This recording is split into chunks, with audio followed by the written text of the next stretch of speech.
you're heading that way. Tell me no more. Clear. Live fraud. You can do it as a report, and the disturbance is uncoming.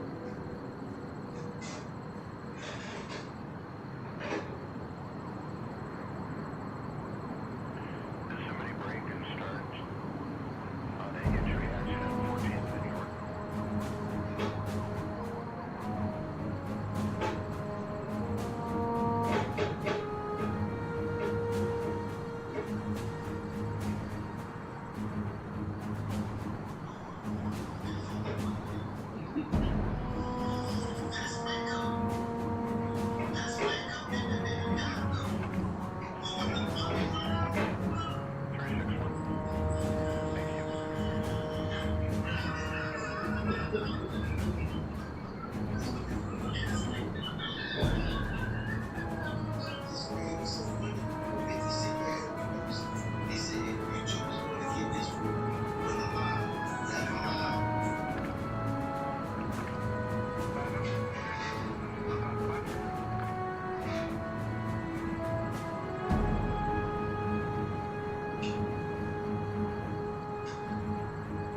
action at 14th and York?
Well, as many of you also know, it's a razor thin one, and two U.S. Senators Joe Manchin and Senator Kyrsten Sinema, refused to make a carve out on the filibuster for H.R. 8.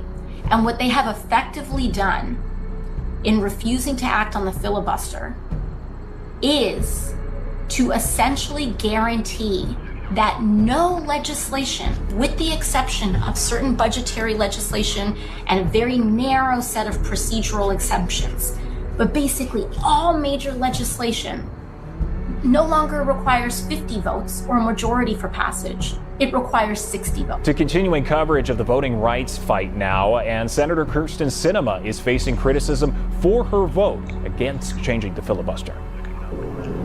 While many state Democrats are unhappy about Senator Sinema's decision not to vote yes on the filibuster, she has admirers like Governor Doug Ducey, who gave her credit Thursday for standing up for her beliefs. I want to give Senator Sinema credit for standing up and protecting a Senate rule that she believes in. But among her own party, her approval is plummeting. Her approval rating among Democrats in Arizona is 8%.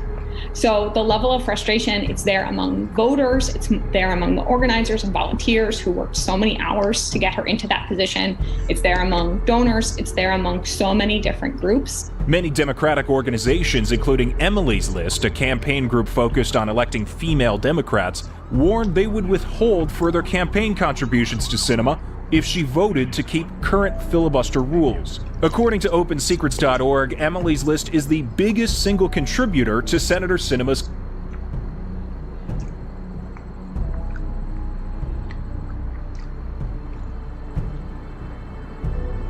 What is it?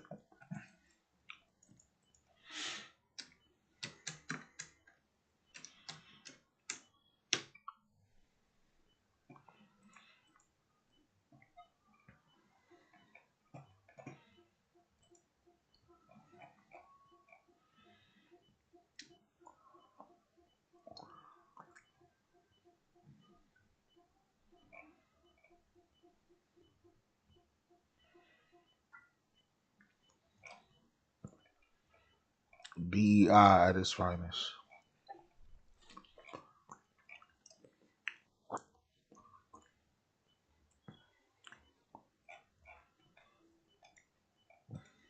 Campaign, with over $400,000 donated from 2015 to 2020. Following Wednesday's no vote, Emily's List President LaFonza Butler said in a statement, quote, "We believe the decision by Senator Sinema is not only a blow to voting rights and our electoral system, but also to the work of all of the partners who supported her victory and her constituents who tried to communicate the importance of this bill. As a result, we will no longer be able to endorse Senator Sinema moving forward." It's important to note that Senator Sinema has voted to support those voting rights bills, but she does not support changing the filibuster rules needed to pass them.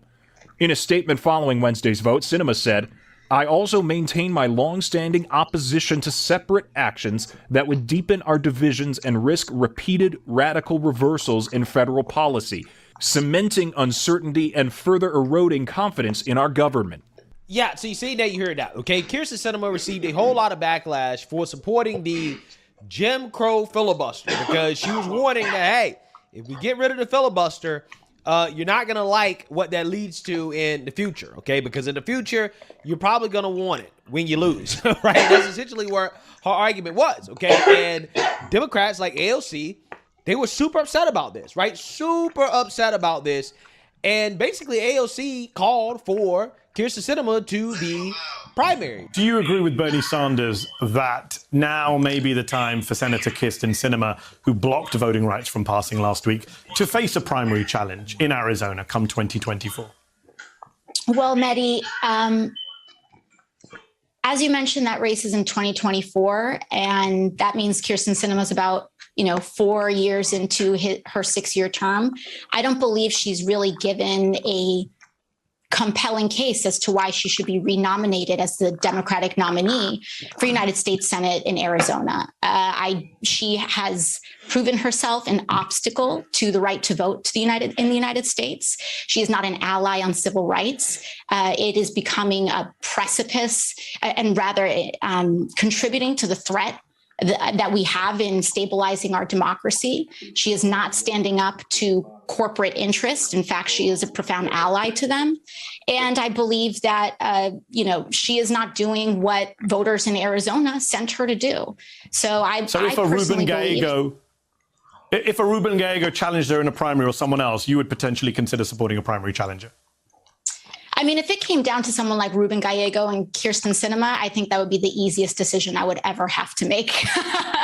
There is no comparison. This is a state that deserves to be represented by a strong Democrat that is allied with working families and understands that we need to protect the rights of the marginalized, that understands that now is not the moment to stick up for corporations, but rather it's time to stand up for working people.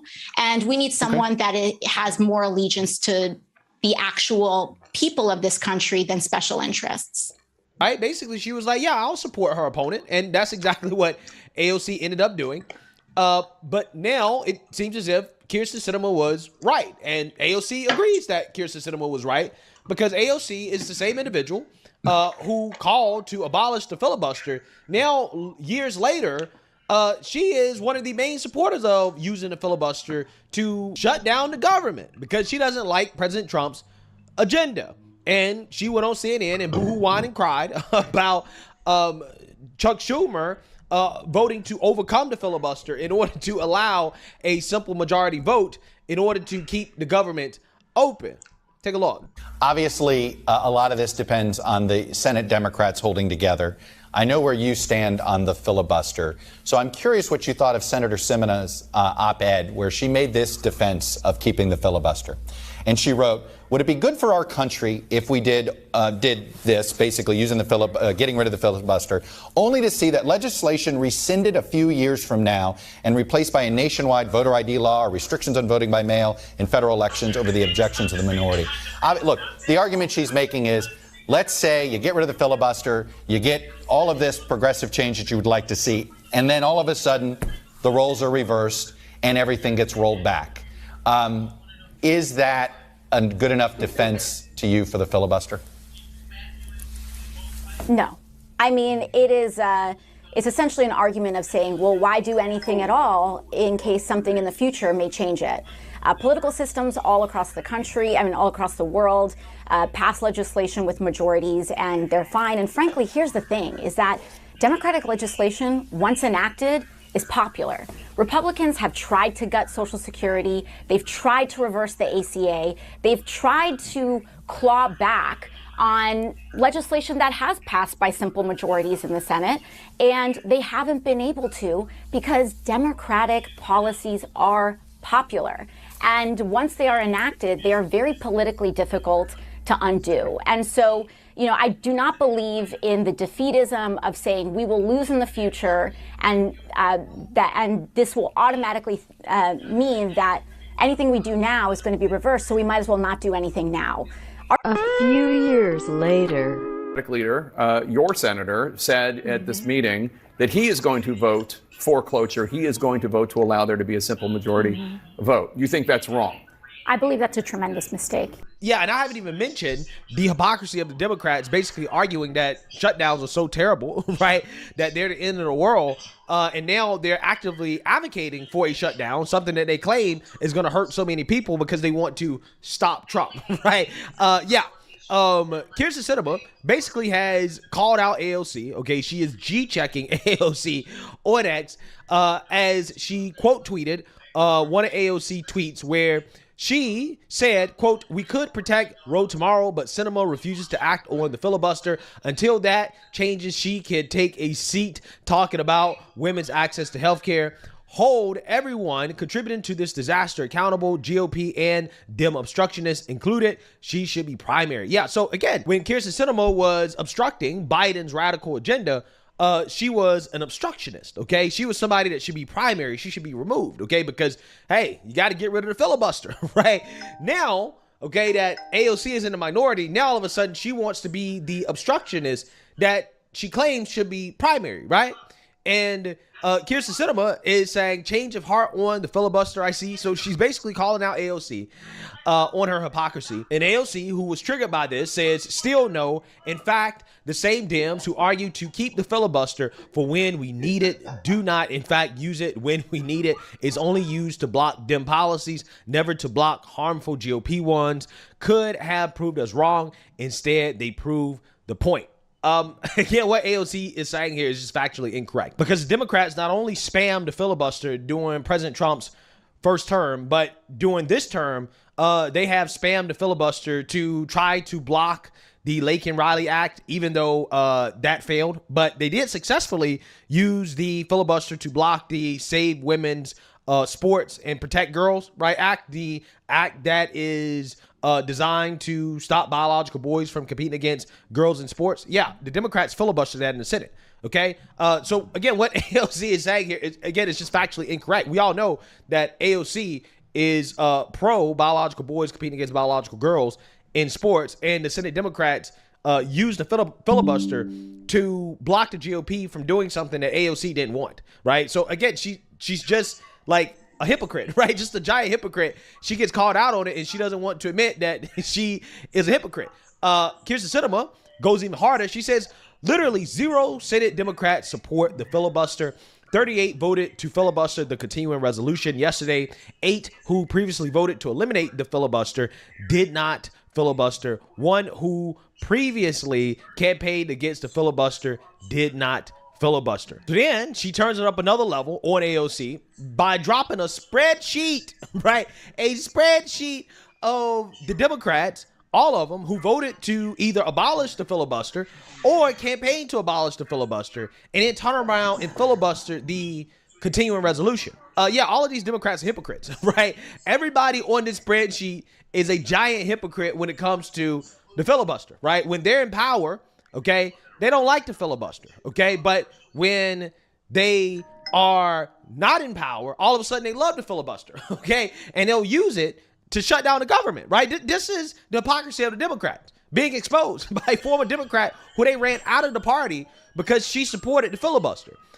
She's also coming out the liberal propagandists as well, too, like the fake economist, the socialist Robert Reich, who criticized her for upholding the filibuster.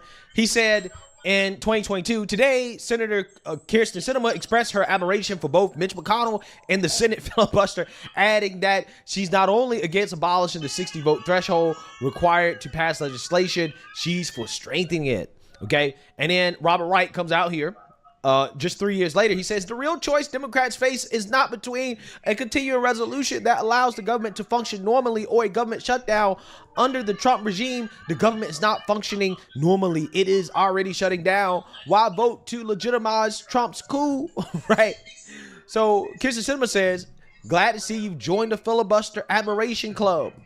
Yeah. So she is coming for all the hypocrites, right?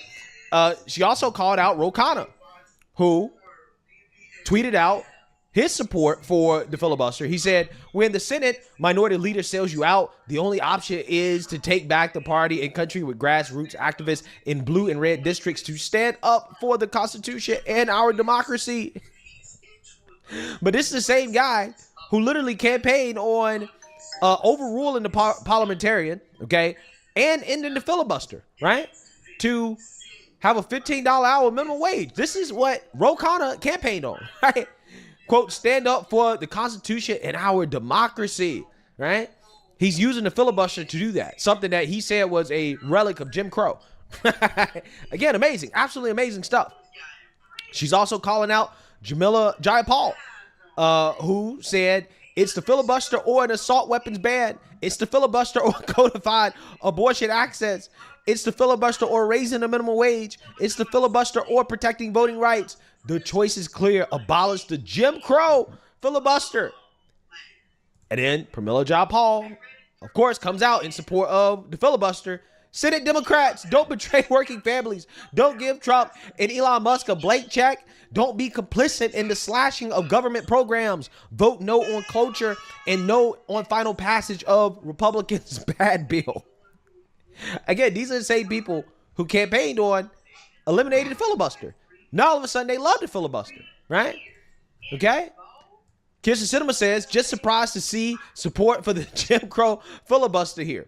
Amazing, absolutely amazing. The hypocrisy is stunning, stunning. And then Kyrsten Sinema says, popular take from the left.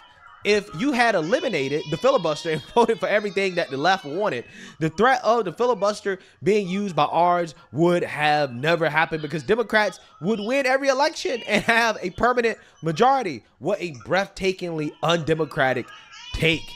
Yeah, I mean, that is in response to Ro Khanna being upset with Kyrsten Sinema for calling him out. And he basically is arguing, if Democrats got everything they wanted, then they never lose elections, which in my opinion is just factually not true, right? And the reason why you know this is because look at these liberal cities.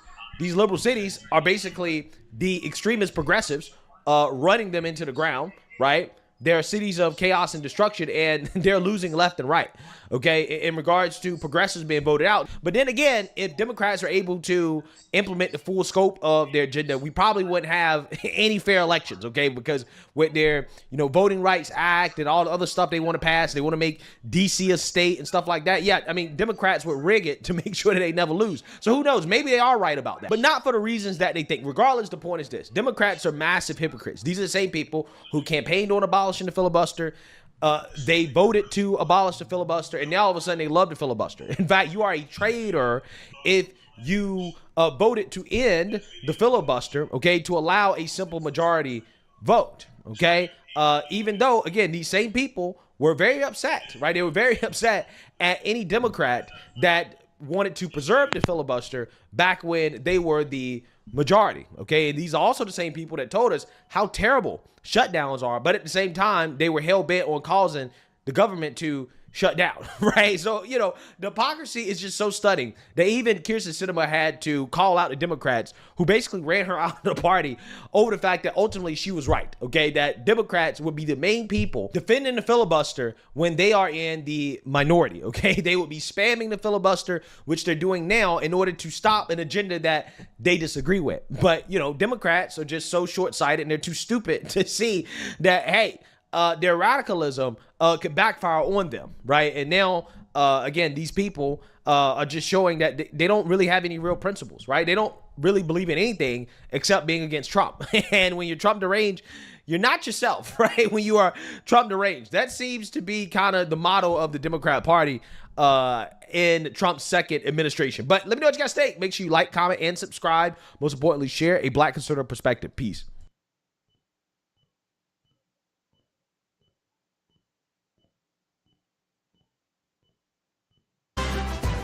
All right, we welcome to the show and a special interview with Mr. Elon Musk, who, of course, is famed Trump advisor, CEO of Tesla, SpaceX, chair of X Corp. Elon, thank you for doing this. We appreciate it. Thanks for having me. I want to begin, but among other things, everyone's attacking you for your position. What are you doing in the government? There was a cyber attack on X today, which shut it down and may have been foreign sourced. Yes. It's a big story. You want to give us a moment on that? Well, we're not sure exactly what happened, but there was a massive cyber attack to try to bring down the X system with IP addresses originating in the Ukraine area. Oh, well, so that's your suspicion. Is the website, is the internet up? Is it up yet? It's up, yeah. It's up yet. Okay, good. But I just was looking back. Let me see if I get this right. They're setting fire to various Tesla charging stations near Boston. Shots were fired at a Tesla dealership in Oregon. Various nonviolent... Shots fired, not a metaphor. Shots fired, yes. Downtown New York, marching against the Tesla showroom. Your stock is way down. You've been criticized left and right. But look on the bright side. I mean, why are you doing this? Always look on the bright side. I agree, makes sense. Well, we just basically